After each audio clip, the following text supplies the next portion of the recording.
do a quick shout out about timber harvest. So a lot of times folks will have medium-sized pine, or like this gentleman has on the property I'm looking at. He's got big pines and lots of hardwoods, mature stuff. And then the property we're on right now has been harvested of the timber. You know, they came and clear cut, and they get the timber value, they get all the big valuable pieces out, and then like this, unless you clean it up, it's going to look ugly for a while.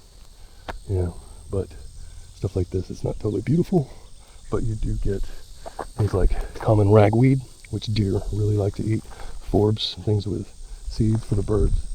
You know, they like all that, and so it's not real pretty, but this is a great habitat for wildlife.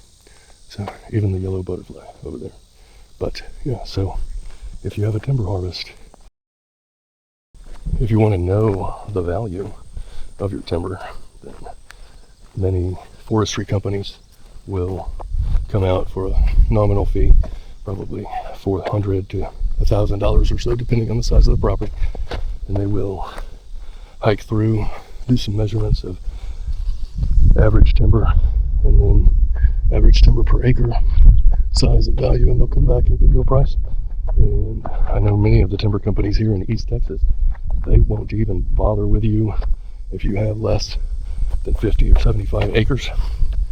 Many of them won't bother with you if you have less than 100. And during peak times, it's not uncommon, if they do want your lumber, for them to put you on a waiting list of up to 18 or 24 months before they even get started. And generally with that in your contract, you'll have that time period when they will get started within that time frame, but then they have a limited time, say 3 to 6 months, depending on the size of the project. They'll have 3 to 6 months to complete it, so they can't wait and then get started and then leave your job half done and go off somewhere else. And in many cases, you're going to want to negotiate a upfront sum, and then sometimes they'll pay as they go. Sometimes they'll pay you a third up front, a third halfway through, and a third at the end. And you'll want to have, ideally, an independent forester monitoring the timber company to make sure everything's accurate in size and dimension, and that you're actually getting paid for the lumber that they're taking. So lots of good information out there.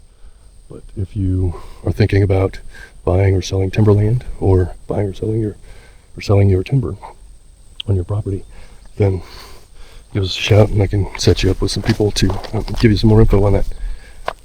I'm gonna head back to the truck and hydrate. Plug to Wichita Falls, Harley. Thank you, Brett, for the water bottle koozie.